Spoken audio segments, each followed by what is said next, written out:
Tesalonianina faharoa toko faharoa. Ny andron'ny tompo sy ilay lehilahy nota. Tesalonianina faharoa toko faharoa, ny andinin'ny voalohany hatramin'ny faharoa ambin'ny folo. Ary mangataka aminareo zahay ry rahalahy, ny amin'ny fiaviany Jesosy Kristy tompontsika sy ny hanangonana antsika ho eo aminy, mba tsy halaky ho etsetsehina amin'ny saina nampitahorina ianareo, na amin'ny fanahy, na amin'ny teny, na amin'ny epistily izay toa avy aminay, milaza fa efa miandoha ny andron'ny tompo. Aza mety ho fitahin'olona akory ianareo, fa tsy ho avy zany raha tsy efa tonga aloha ny fihemorana, ka iseho ilay lehilahy nota, dia ilay zanaky ny fahaverezana, ilay manohitra ka manandra-tena ho ambony noho izay rehetra atao hoe Andriamanitra, na izay ivavahana, ka dia mipetraka eo amin'ny tempolin'Andriamanitra izy, ka manao ny tenany ho Andriamanitra. Tsy tsaroanareo va fa fony mbola teo aminareo ihany aho dia efa nilaza izany zavatra izany taminareo? Ary ankehitriny fantatrareo ny zavatra misakana mba hampisehoana azy amin'ny fotoan'androny. Fa miasa sahady ny zava-miafina dia ny tsy fankatoavan-dalàna, kanefa mandra-panahisitra ilay misakana ankehitriny ihany. Ary dia haseho ilay tena mpandika lalàna, izay ho levon'ny Jesosy Tompo amin'ny fofonainy vavany, ary ho foanany amin'ny fisehoan'ny fiaviany.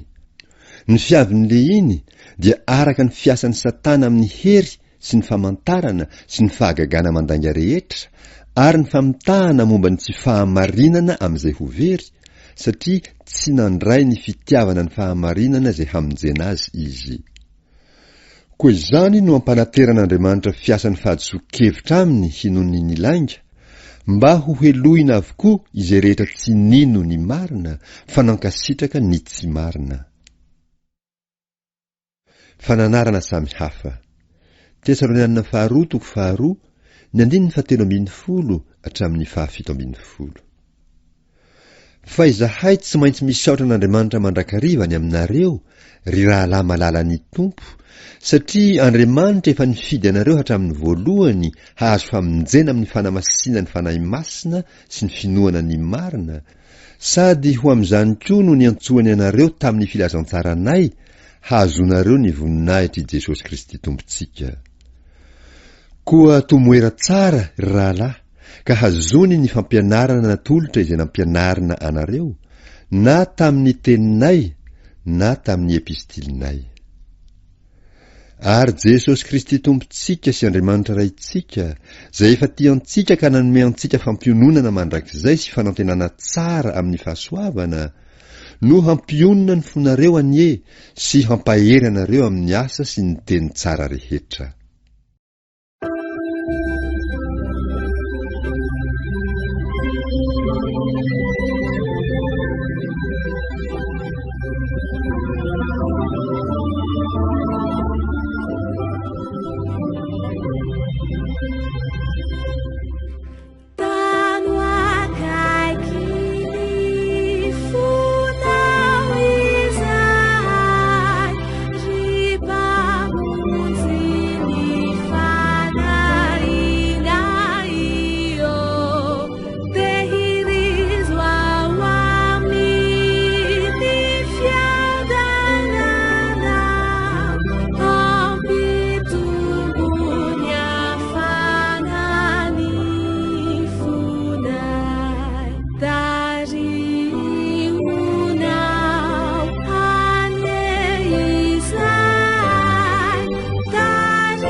Sia